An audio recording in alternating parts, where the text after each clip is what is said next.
Hello everyone, welcome to another episode of Unscripted Ramblings. I'm a Kendall Richardson. Thank you for joining me. Oh god.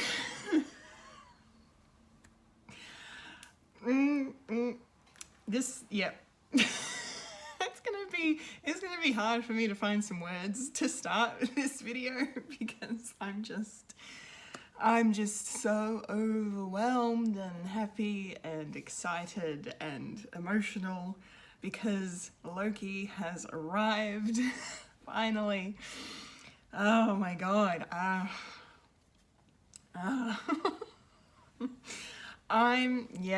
don't even know where to start with this just because I've been waiting for this for so long. Like, even as I was watching it, I'm like, this is surreal. This can't be happening. Like, as if my favourite character, played by my favourite actor, would actually get a TV show focusing on him. Like, it just seems too good to be true still. So I'm kind of living in surreal town right now, but but loving every minute of it because it is 100% real, obviously. This is the thing that is happening, and it's episode 1, which was a very appropriately titled Glorious Purpose. And if I've said it once on my other videos, I'll say it again. Just Marvel seemed to do a really great job of naming these episodes, or the writers do a very good job of naming all these episodes. The titles are just spectacular. I don't know how much structure I'm going to give these videos because obviously Loki is a character that means a great deal to me, and I feel like if I try and restrict myself to structure, I'm going to I don't know. I don't know how it's gonna go because I'm just so everything is just dialed up to 11 right now, and I'm having trouble handling things in a very good way. I'm very happy, but I guess I'll just start with my thoughts on the episode overall. I don't know, just to find somewhere to begin this. It's so good. I knew it was going to be good. I mean, we all knew it was going to be good, considering the tone and the standard set by the previous 2 Marvel shows, WandaVision and Falcon and Winter Soldier. It's no surprise to see that Loki is continuing this trend of excellent TV making. I was going to say filmmaking, but it's not a film. Insane on every level in the best way possible. The quality is through the roof from all angles. I'm going to get my one nitpick out of the way, and yes, I know people who know me who are watching this are like, Kendall has a nitpick about this, and I'm like, yeah, I do, and it's one that's bugged me for a long time, and I don't know if I've ever mentioned it to anybody, so I'm going to mention it here. And it is like the littlest of nitpicks, right? But, when anything kind of strays from continuity in anything, I notice it so easily, and it just bugs me and just nicks at me until it won't ever go away. The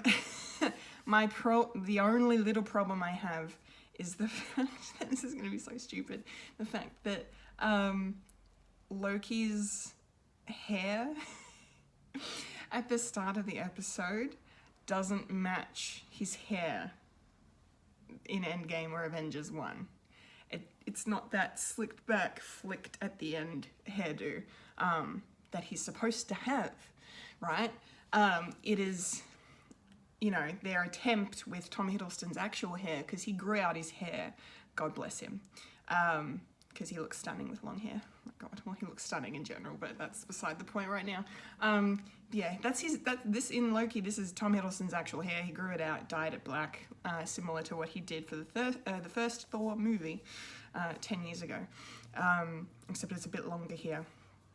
But regardless, it's not exactly the same. It's noticeably different, even though he's still got the same, they've recreated the makeup in terms of his facial cuts and bruises and all that.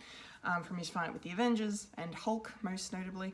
And he's got the same outfit and everything, and the same attitude. Boy, does he have the same attitude, and that is just amazing. I'll get to that shortly.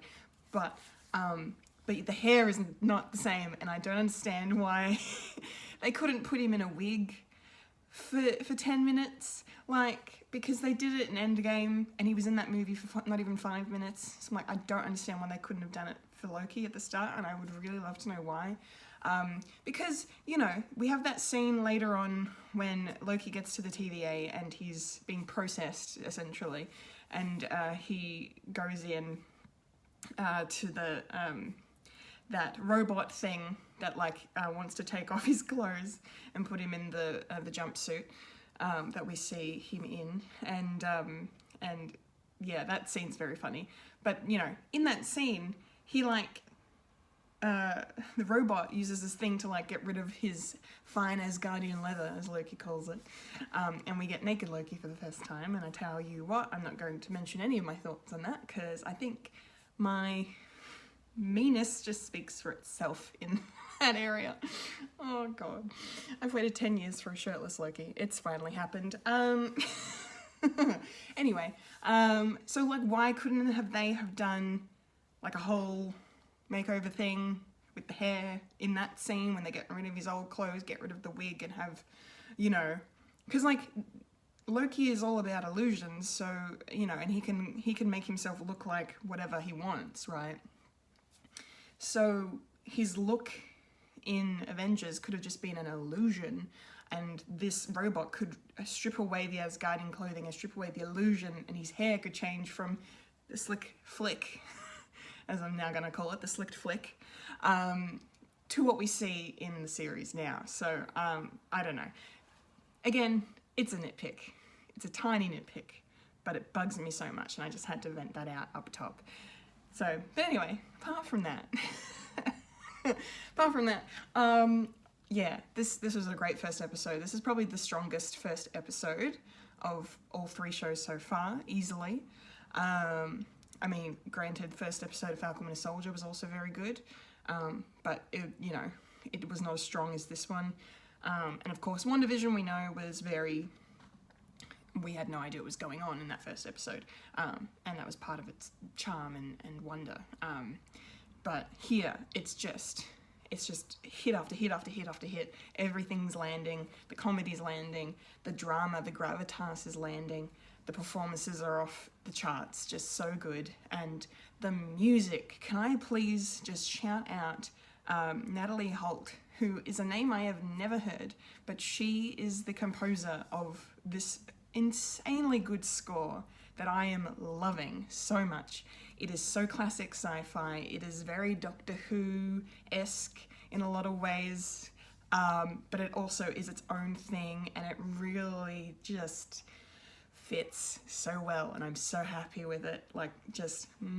It's gorgeous. So big ups to Natalie Holt for just knocking it out of the park with this score. It is so good.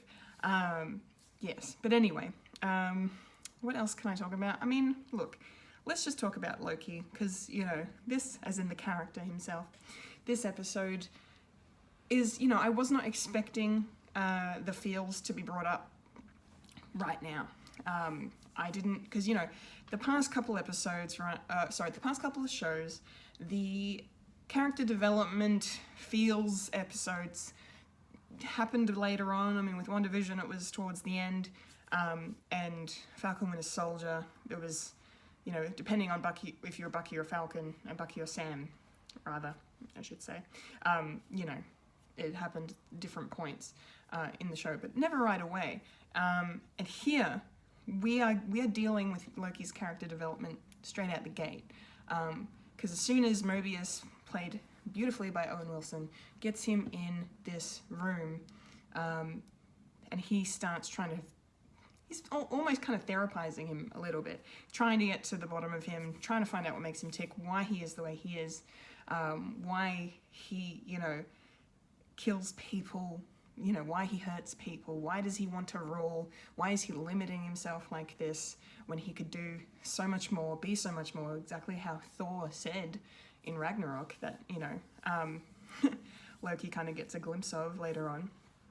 But, you know, and so that just really unlocks this, you know, and it just the way Tom Hiddleston plays him in this is just so beautiful, wonderful, is perfect, really. Him combined with this dialogue is just insane. Michael Waldron, who is the head writer on Loki, also wrote this episode, and yeah, this dialogue is just perfect. It is matching up with Loki from Avengers 1 so precisely. I am thrilled. I'm so happy about it. I loved, one of my favorite parts, like my favorite lines was when, you know, he's being so egotistical and arrogant, and he's like, I'm not taking any of this, it's an illusion, it's not real. He's yelling at Mobius. And he says that it's a cruel, elaborate trick conjured by the weak to inspire fear. And he's talking about, you know, what he thinks the TVA are weak, or at least he's trying to put on the fact that he thinks that, because he's just so outraged by what's happening to him, right? And that he feels that his control is being taken away, and that he's never had control. You know, everything he's done in his life is now being brought into question, and he's really coming up against that in a big, bad way. And you really see the struggle that he's going through, trying to accept, or not wanting to accept, really, at first, what's happening to him. And then so later on, after Loki sees his future, and then Mobius finds him after his hilarious encounter with Hunter B-15, where he keeps looping her over and over again. That was funny, but also kind of sad in a way. Loki again, you know, he starts opening up to Mobius after he's gone through everything he's just gone through, and he's like, I don't enjoy hurting people. I do it because I've had to. And then he goes on to say that it's part of the illusion, a cruel, elaborate trick conjured by the weak to inspire fear. And he talks about himself, and then he refers to himself as a villain. Like, wow, that was great. Just great. The way that line was used to flip it both ways. Just, oh my God. Seeing Loki vulnerable like that and fully just real. Like, that was the first time in the entire episode he was actually real and honest about what was happening, what was going on, who he is. Mobius finally got through to him, you know, or at least Loki kind of, unfortunately, went through some pretty awful things by seeing his future. You know, it really just kind of made him realize, okay, this isn't a joke. I need to take this seriously. I'm never going back to that life. That life's never going to happen to me. It's going to happen to someone else, to some other Loki in the main timeline that has now been reset after, you know, his removal from it. But it's never going to happen to him, you know. And that's just so much. For one person to take in all at once, for one, even a god, you know, to take in all at once. And we've seen over the course of 10 years that Loki is really such a complex character, and, you know, just very complex, you know. He's a humane kind of god in a way. Like, he's not, he's all powerful in many respects, but he's so vulnerable and so corrupted and so just conflicted, like so many people are and can be. So this is how we relate to him, because he goes through things that we go through, losing people, you know, striving to be accepted by family, you know, and have a bond with your sibling, wanting to do the right thing, you know, and struggling with the ways in which to achieve said right thing, and be a better person, and without sacrificing who you are at your core. And that was Loki's journey throughout, you know, throughout the MCU until he died in Infinity War. And now here we have Loki, who is from 2012, still under Thanos' thrall, if you will, and he's seeing this, and we're getting all this character development for him that took years in like the space of half an hour, and it's heavy and it's full on. Just to watch him break, watching himself, you know, lose his mother, lose Frigga, have Odin accept him as his son, as an Odin son, and then die himself. And then Thor and Loki and Ragnarok talking, you know, that beautiful scene in the lift that I've mentioned in a video about Ragnarok many moons ago now, that I love, where, you know, Thor's like, Loki, I thought the world of you, I thought we were going to fight side by side forever. And then, you know, and then the whole, like, you know, maybe you're not so bad after all, brother. And then Loki says, maybe not. And then it cuts to 2012 Loki watching this, and he smiles, he laughs at this. He's like, oh, wow, like, I got to a place where I'd redeemed myself, or I got to a place where Thor and I were on the same level, you know, we were brothers again. And that made him so happy. But then it switches from that to him seeing him facing off against Thanos at the start of Infinity War. And his face, oh boy. Can we just give Tom Hiddleston the Emmy now, please? Because that face, when he was watching himself, you know, be defeated essentially by Thanos, be killed by Thanos, but it just, as soon as he saw Thanos, just the way his face kind of contorted into one of fear and pain and just panic, like, just, oh my god, it was so well done. Like, the things Tom Hiddleston can do with his face, I can't even, like, that was so impressive. And that's when I started crying. When I watched it the first time, I teared up quite a bit, because I was like, oh, this is heavy. And just watching him cry too, obviously, over his parents dying was also very sad. But then just this moment, and then Loki gets up from his seat. This makes him rise up, and he moves towards the screen in front of him, and just, like, almost as if to undo what's about to happen, even though he knows what's going to happen, and he can't not watch this happen to himself, his future self. And yeah, and then I'm so glad they didn't show it, but they didn't need to, because you hear it. You hear Loki dying, and I'm not gonna use words, because I'm still, God, I'm gonna cry now. Because I still have a lot of problems watching that scene. I just can't. It's very...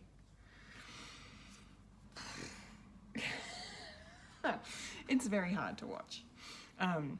Yeah, so the fact that he watched it, but you just see his face. Tom Hiddleston says it all with his face so perfectly. Oh man, it was great. And then the fact that the film ran out at the end was even just kind of felt even more heavy, you know, because it's like, oh, okay, right, so that was literally it. Like, you know, because there were people like myself who hoped, who dreamed, who wondered if, you know, Loki maybe figured out a way out of there, you know, and this wasn't actually his death. You know, maybe a little naive to think so, but, you know, we'd seen it before. He'd faked his death twice. Even though Thanos is like, no resurrections this time. Fuck you. Excuse my French. Very upset. But anyway, yeah, so that was just really heavy to just see that film roll out, and then end of file to come up on the screen, and then Loki to just stand there, and then he just starts laughing. Like, that was... oh man. Oh god, yeah, the whole thing was just perfect. And then, yeah, Hunter B-15 walks in and just like, why are you laughing? And then he just kind of talks to himself and just says, glorious purpose. Like, wow, okay, I thought I had glorious purpose. I was burdened with glorious purpose, and this is where it led me. And, you know, Thanos killed me anyway, you know? Like, I went through all of this for nothing. Like, I feel like maybe that's what he's feeling. And he's never going to get to experience that. So, I guess part of him is maybe laughing because he's, you know, relieved in a way that he now has a chance to, I guess, devise his own path within the TVA, but, you know, that will not be his destiny. This Loki variant that is our main character, that is not his destiny now. That is not going to happen to him. Like, I really hope they don't do some kind of reset thing and put him back. But they've kind of explicitly gone out of their way to say, no, this is it, he's not going back. He's full variant now, and, you know, that's that. He's not going to be returned to the sacred timeline. So, yeah. So I guess, you know, I think a big part, in a big way, this show is just going to be Loki's journey into, you know, making his own new destiny, maybe. Obviously coming to terms with the fact that, you know, fate is predetermined, basically, or that things all happen for a reason and happen the way they're supposed to, and then it'll be just interesting to see whether or not he decides to accept that, or if he keeps fighting against it, or because he's still, for all this character development we got in this episode and for where he ended up by the end of the episode, he's still this Loki that's fresh off being tortured by Thanos, basically. You know, so he's still going to be very damaged and troubled. So there's definitely going to be more feels coming, I think, more confliction within him as to what he should do and how he should be. Like, I feel like there might even be, in episode 2 maybe, he might even try to escape and then end up coming back. But I kind of hope they don't do that, just because I feel like that would be predictable, and this show seems to me to be anything but predictable at this point, especially given that we find out at the end of the episode that another Loki variant is going to be our villain of the series, our antagonist of the series. So, because that's when we meet Mobius for the first time. He's investigating another one of his dangerous variants, which is his line of work with the TVA, and we find out that there's a variant going around killing TVA agents in different points in the timeline, causing nexus events, or at least attempting to.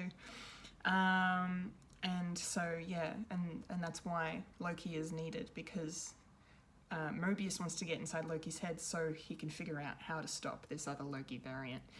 And that is going to make for some fantastic television. Yeah, I absolutely cannot wait to see where that goes. I think it's going to be a lady Loki, but yeah, I guess we'll find out. Yeah, I don't know what else I can talk about. I mean, like, I loved a lot of, apart from the heavy stuff, I loved a lot of the humour, especially the stuff with Casey, played excellently by Eugene Cordero, and yeah, that, like, he was just so pure and innocent and stuff. Like, he had no idea what a fish was. Like, he was like, what's your name, Casey? What's your name? And he's like, Casey. And he's like, I'm going to give me the tesseract, or I'm going to gut you like a fish, Casey. And it was very funny. He's like, what's a fish? Like, how do you know what I can't speak. How do you not know what a fish is? I spent my life behind a desk. Like, what do you want from me? And then later on, he's like, he tried to turn me into a fish when he's recanting the story. So funny. Sorry, not recounting the story. Yeah, just hilarious. Yeah, he's fantastic. I hope we get more Casey. I also loved the idea that because things work differently at the TVA exists outside of the main timeline, that things work different, and there's just a drawer filled with Infinity Stones, and just Loki's reaction to that was priceless. That was so good. And then Casey's like, some of us in the office use them as paperweights. Oh God. That was hysterical, just to hear Infinity Stones have no power here. And that makes Loki go like, is this the greatest power in the universe? Like, he's truly starting to believe in the TVA and what they can do and what they're capable of. And maybe he's thinking, I can use it to my advantage at some point. Who knows? Yeah, oh my God. But anyway, what else can I talk about? Yeah, look, Owen Wilson's fantastic. No surprises. Love Owen Wilson. Big fan.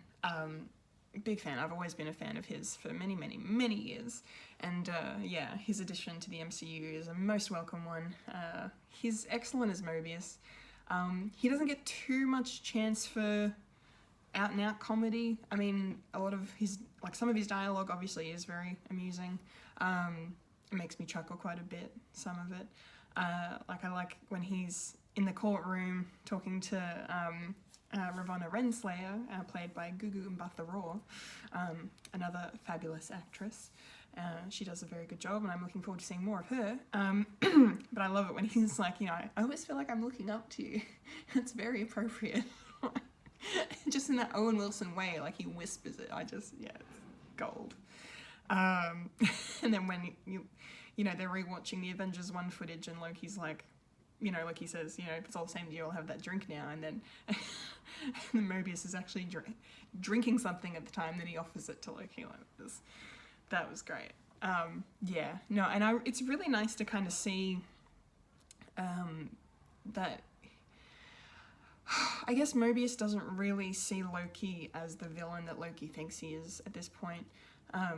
And he sees him for who he truly is, this complex being that we've come to know and love, especially because he has the whole grasp of Loki, like the future, the next few years of Loki's life, he has seen and he knows very well, so he knows what he's truly capable of and what he can do. So it's nice to have someone on Loki's side, in a way, who wants to help, as opposed to Hunter B-15, who wants nothing more than to reset him and stop working with him, which I don't blame her, because at this point, he's very, very malevolent and you know, trending towards evil, in a way. So yeah, Wanmi Mosaku plays Hunter B-15, and yeah, also really enjoyed her performance. Looking forward to seeing more of her. I love how tough she is and how no nonsense she is, and she just, you know, she's just trying to do her job, really, and doesn't care about you know, any kind of existing variants. Like, variants should be reset, should be, you know, taken out of this equation, you know. So yeah, so I don't know, I really enjoyed her as well. Also Miss Minutes, I loved that video. The video of you know, kind of giving the exposition as to who the TVA is and why they exist, and basically finding out that you know, we have the word nexus again, a nexus event, and this is a word that was kind of brought up in WandaVision. The last time we heard the word nexus, or at least the word nexus was theorized, because in the comics Wanda Maximoff is a nexus being. Means she's very powerful, and here we learn that a nexus event is when you know, a tangent timeline is caused, or a variant is created, and goes into this alternate timeline, right? And this leads to the threat of a multiverse, which is what the timekeepers of the TVA are against. They just want one sacred timeline. So it sounds like the universe, or it looks like the universe, was all these different multiverses, and then the timekeepers changed that and fixed that, made it into one timeline. So as it stands, there is no multiverse, which leads me to think that Loki is also very much going to connect to Doctor Strange and the multiverse of madness, because yeah, I mean, I think it's obvious. I think, yeah, that this show is going to be, something's going to happen, in this show that will create the multiverse. Yeah, whether it's the Loki variant that is our protagonist of this series, or if it's the variant that is the antagonist that causes it. Which it sounds like that's the antagonist's goal, is to create all of these different nexus events, creating all these different timelines, creating a multiverse. So, and then that leads in somehow into Doctor Strange 2, into the creation of multiverses. So maybe the end credit scene from WandaVision, when Wanda is hearing her boys call out to her, is her tapping into the multiverse that has now been created because of what happens in Loki. So I feel like that end credit scene is happening when Loki's happening. So yeah, and I guess because Loki's happening pretty much as Endgame is going on. It's all connected. It's all connected, and I'm very excited about it. Just on Endgame, I also really appreciated the line where Loki said, "You can smell the cologne on 2 Tony Starks." It's how he figured it out that the Avengers had traveled back in time, because he clearly noticed that there were 2 Tony Starks in the room. That was hilarious. Loved that very much. What else should I talk about? The green and gold Marvel logo at the start got me really excited straight out the gate. I was like, yes, let's go. This is so good. I'm just looking at my notes, see if there's... Tara's strong voice is Miss Minutes. I didn't mention that. So cool to see an icon of her level doing tremendous voice work, as she always does, as Miss Minutes. And I really like her kind of southern accent that she's got going on. That's very cool.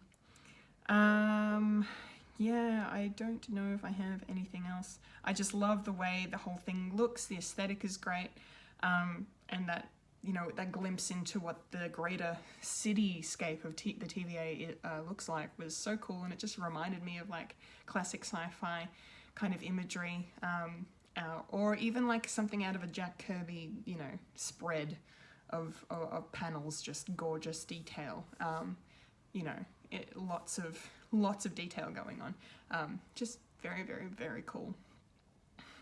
And Loki refers to himself as a mischievous scamp. I like that. That is his new nickname, I think. Mischievous scamp. That was quite good. And I forgot to mention the other heavy line that Mobius says to Loki when, he's trying to get through to him. He says, "You were born to cause pain, suffering, and death.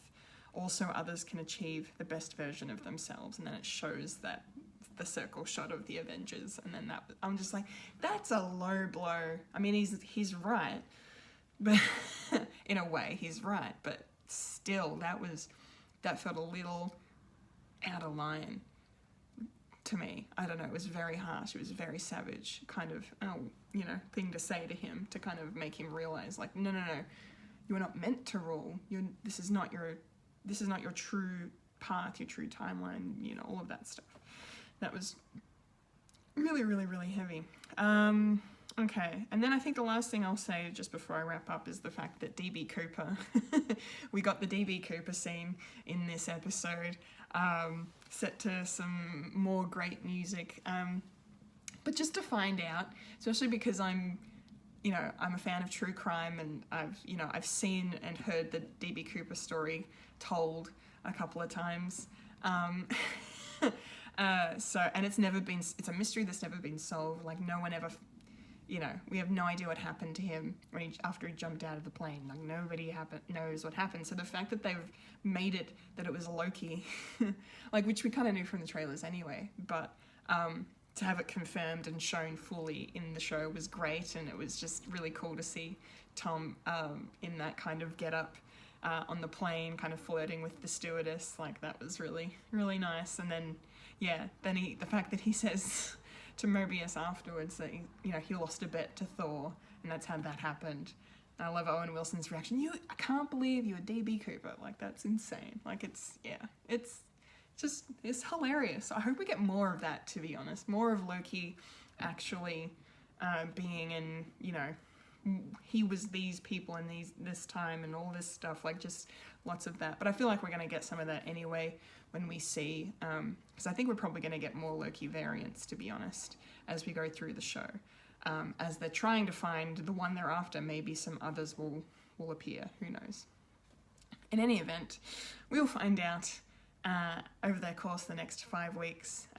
So I think I'm just going to wrap up there. It's my thoughts on episode 1, Glorious Purpose of Loki. Thank you so much for watching. I hope you enjoyed watching me flail and cry and just, experience lots of emotions all at once. I'm so happy with this show. Thank you, Marvel. Thank you, Kevin Feige. Thank you, Tom Hiddleston. Thank you, Kate Herron. Thank you, Michael Waldron. Just everyone involved in this. I am beyond grateful that this show exists at all. And the fact that it's this good is just amazing and glorious and marvelous. To use puns. I will use puns. Don't think that I won't. Thank you so much for watching, everyone. Stay tuned. Next week I'll be back with my thoughts on episode 2 when that drops. So yeah, so excited for the rest of it. I can't believe it's happening. Okay, all right, thank you again. Until next time, I've been a Kendall Richardson and you've just experienced non-scripted ramblings.